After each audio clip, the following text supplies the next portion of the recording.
cape.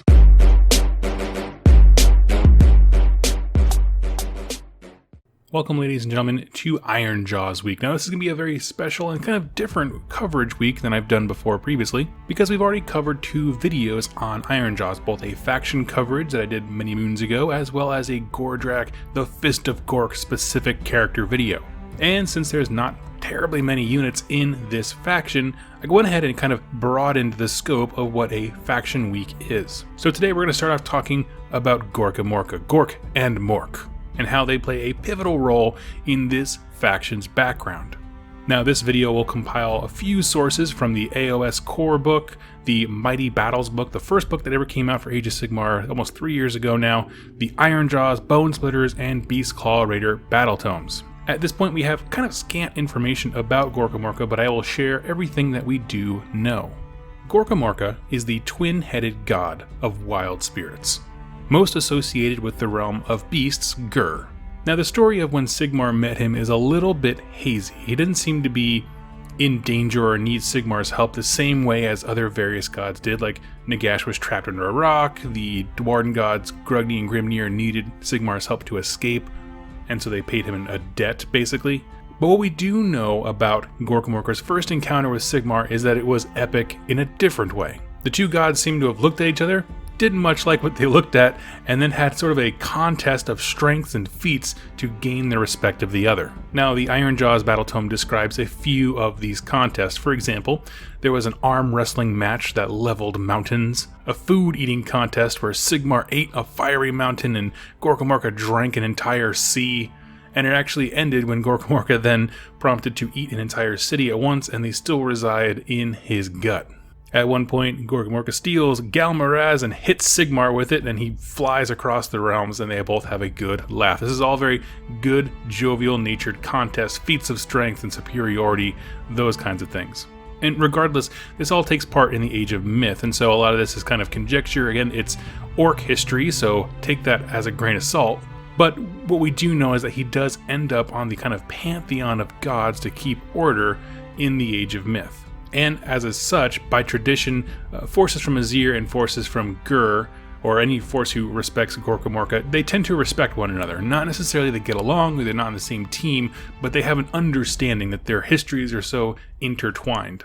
Now, on the Pantheon, Gorkamorka kind of becomes the warhound for Sigmar. If Sigmar needs like a god beast disposed of, or there's an empire that's getting unruly, points Gorkamorka at it and the job gets done. The thing, though, is that he's so wild in temperament and nature, he constantly needs something to fight to remain calm and happy and really just part of the Pantheon. Well, when the Age of Chaos comes, Gorkamorka becomes kind of unwieldy. And he used to be a great tool for demolishing specific enemies, but now that there's so much fighting going on, he has become impossible to manage. Sigmar's goal of a unified fighting force was frankly boring. Gorkamorka wanted to go for the biggest, strongest scraps. He wanted to go straight for Archaon, straight for Khorne, straight for Tzeentch, and just kind of pick the biggest fights and come out the other end having a great time. The kind of tempered, well-organized machine of warfare that Sigmar had kind of planned didn't entice him whatsoever. And even on top of that, the ultimate goal of pushing away chaos and therefore eliminating them as someone you can fight didn't really sit well. And so as the Pantheon itself began to crumble naturally, with Nagash being a jerk and then Alarielle becoming more insular and going hiding in Ghyran, Grimnir's gone because he had that headbutt with Volcatrix, Gorkamorka also leaves the Pantheon, which fundamentally is how he ends up kind of being separate in the Age of Sigmar, where we are now. Now, it's also to note, very important here, one of the first videos I ever made, including the name Gorkamorka, someone actually corrected me and said, hey, just so you know, Gorkamorka is a game put up at Games Workshop where orcs and 40k fight each other. And that's absolutely true. If you haven't seen it, it's hysterically fun. One of the first games I ever played. But that's true for 40k, but in Age of Sigmar, the combined essence of Gork and Mork come together, and they form a two-headed orc named Gorkamorka. When they split, which they can do pretty much at will, you get Gork and Mork. Gork, with a G, is brutal and cunning. Mork, with an M, is cunning and brutal. And they'll split if they disagree on a course of action, like if one wants to fight let's say, for example, a Khorne army to the left, and the other one wants to fight a Tzeentch army to the right, they'll split and go have their fun separately, or if they just bicker and disagree with one another. They really are functionally twins, but they're kind of more than that. They are two halves of a whole. They so embody wild, untamable nature that they themselves can't stay together and be cohesive. And when enough Oryx or destruction forces gather in one place, Gork and Mork will reassemble into Gorkamorka and take to the battle. Now, this gives them a pretty diverse presence in the mortal realms. You can theme a warband to worship Gorkamorka with, both of them combined, but also Gork or Mork. And frankly, if you're talking about narrative play, this is quite possibly the easiest way to explain a destruction versus destruction game. One person wants Gork to be in charge, the other person wants Mork to be in charge. Who's gonna win? Who's better? Up till this moment, we've been told about Gorkamorka's ability to split and come back together, but we haven't actually encountered factions who worship them separately. They always talk about it as one unified force. So I'm interested when we do get to the point where there's more destruction battle tomes talking about that almost dual nature to each one of them, right? Because Gork is Gork, but he's also one half of Gorkamorka. So that's interesting. There's a duality there. There's two people, one's itself, one's half of a whole, and I want to explore that a bit more. We have yet to have a faction that's like, yeah, we're all about Gork. Even in Ironjaws, their units are kind of based around Gork, specifically, like Gorjak is the fist of Gork. And there's some other references to Gork, not much mentioned to Mork, but in totality, when you look at their lore, it's always Gorkamorka. And kind of continuing on that note, we haven't actually seen Gorkamorka featured prominently in a story arc. And I wouldn't be surprised if there was a destruction arc, kind of like the death one we have right now, where Nagash is ascendant. If you were to tell me next year in 2019 it's going to be the year of destruction, again, this is not a prediction, it's just that's the kind of thing I would see Gork really rise up in. Regardless, he is living and active in the lives of all of his followers. In this way, he's kind of a lot like Sigmar. There's a lot of talking about Sigmar and what he does, and his power is made manifest, obviously, with lightning and the creation of Stormcast, but he doesn't actually personally do a whole lot. In the same way, Bonesplitter's prophets regularly receive visions from Gorkamorka. In fact, he seems to be able to talk to just about every destruction wizard, based on a malign portent story where a Moon Clan fungoid cave shaman is able to perceive what Gorkamorka wants him to do and brings an entire warband of grots to Shyish, and they look around, they see hundreds of other destruction armies doing the same thing. He's speaking to his people. And that's huge because he's actively directing his forces into Shyish and really just abroad. And Ironjaws themselves feel a drumbeat in their hearts as they prepare for what they call the Great War. And this is a campaign that Gorkamorka is supposed to lead personally, and it's going to see all other races fall before destruction and Gorkamorka himself. My point in bringing these things up is that, just like Sigmar, he's very living and active. His presence is felt by his followers. He's directing his troops. The only thing different from Sigmar is that we don't see him personally, verbally interacting, where we've seen a few stories where Sigmar is talking to his people. So as far as what we know about Gorkamorka currently, where we are right now, just after Soul Wars or the events thereof, we're not sure if Gorkamorka is split currently or is one. We know that he's marshaling his forces, bringing many of them to Shyish, as far as campaigns across various other realms. And he does this using signs and portents and visions to kind of corral the unwieldy armies of destruction. We know that he's preparing for something because he has sent his chosen leader into the realms, and that is, of course, Gordrak, Fist of Gork, who's supposedly going to lead the Great War, in part. And really, we find the idea that he's likely waiting for the right time to launch that kind of campaign. So why is Gorkamorka so cool? Why is this a fascinating character in addition to the Mortal Realms?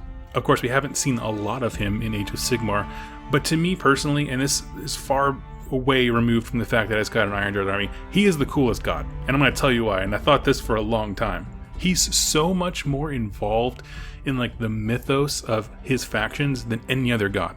So for example, not many people refer to Sigmar as anything other than Sigmar, maybe Lord of Lightning, or he's always kind of this very static character. But if you think about something like even Nagash, he has many titles they allude to, but nobody really treats Nagash very differently. They don't tend to worship him in vastly different ways. It's just simple obedience.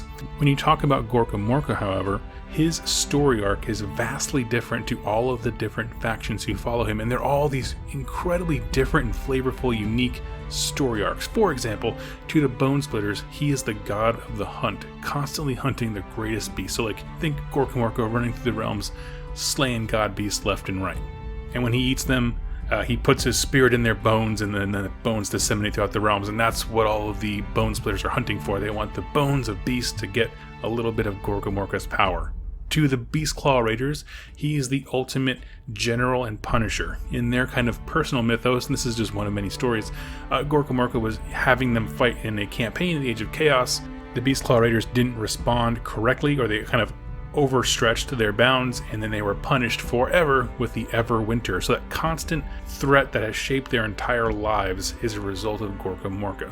In addition to that, the unit, the Thunder Tusks, those big elephant type things, Gorkamorka was apparently one night so hungry he tried to eat the moon, so he climbed up a giant mountain, and as icicles fell off of him, they fell to the earth and busted and became Thunder Tusks. Now, obviously, I don't believe that literally, but the thing is that he is so interwoven into the parts that make their lives possible from the ground up. Speaking on the moon, to the Moon Clan Grots, the ominous smile of their god Gorkamorka can be seen in the moon, and so that's when they hunt, it's when they fight, it's when they feel like their god is shining upon them, is in the darkness of night. And of course, to the Iron Jaws, he is this war leader, this savior who's going to conquer and flatten all the realms and kind of tear down all the establishments that are trying to subdue and control the realms. Keep in mind, this isn't even considering any fluff that we don't have yet from, say, like Spider-Fang Grots or Gutbusters or any of those other minor factions that are out there. This is just the ones we kind of know about, and each one of them has a very different tone and flavor and feel, and how Gorkamorka is interwoven into their history. He is just so many things to so many different factions, and don't forget, there are going to be humans who worship him too. We encountered this with Alarielle, right? It's easy to think that Alarielle is like, oh, she's in the Sylvaneth section of the book, or in the Grand Alliances. Obviously, the Tree People love her, but there's also humans and elves and all those things who also worship Alarielle. And it makes perfect sense for hunter-gatherer societies in Gur and abroad to worship the god of the hunt, or something similar to that. Maybe they would see his provision in the things they hunt. And all these things combine to having just a more characterful description of a god than any other, and it's all just very entertaining. Even little things like when we were in the Rumgate Wars, there was a big canyon that the Iron Jaws used to run through as like a test of courage because it was full of gargants, so you had to like survive the tunnel run. That archway, that huge canyon, was formed by a toenail of Gorkamorka slicing through the earth. Just that kind of ridiculous stuff that, like, you don't believe any of it, but again, the factions he creates have these cool stories that involve him more than any other deity. Now, I'm not sure if he'll ever get a model. I mean, that's just the thing, and I'm not sure you could ever truly capture him. You know, because I'm not sure if I want one, because I don't want to be let down. And I don't mind him being kind of the Sigmar of destruction, like, you know, not physically represented on a tabletop, but his influence is powerfully felt throughout the story arc. What I really just want is for him to be included more in the storylines, right? Show me these visions that they're having with Gorkamorka for the prophets and things like that. Show me him speaking or his active presence, not just the stuff that he did long ago, and I'll be very satisfied. So this is an incredibly fun character that I think adds a lot to the mortal realms. And really, it's one of those things where, like, you read all these stories and none of them are believable. Like, even in the context of this crazy fantasy universe, a lot of these things that they say they attribute to Gorkamorka are just kind of out there, even for like Age of Myth type stuff. You don't have to believe them. What you have to believe, though, is that the god is so influential in their culture that something prompted that story. There's always this element of, we worship him because of his provision, because of the mighty deeds he did, because he is the great punisher or the general or whatever it might be based on the faction. He's so, again, right there, very present in the daily lives of his followers. So friends, thank you so much for watching this video. If you'd like, go ahead and give it a like and tell me what your thoughts are on Gorkamorka. I want to know, do you think we should see a model for him, and how would you kind of capture that? Would you make one model? Would you make three, so you can have Gorkamorka, Gork, and Mork? What would you like to know? Tell me in the comments down below. And I look forward to seeing you in tomorrow's video. Thank you so much for watching, and happy wargaming.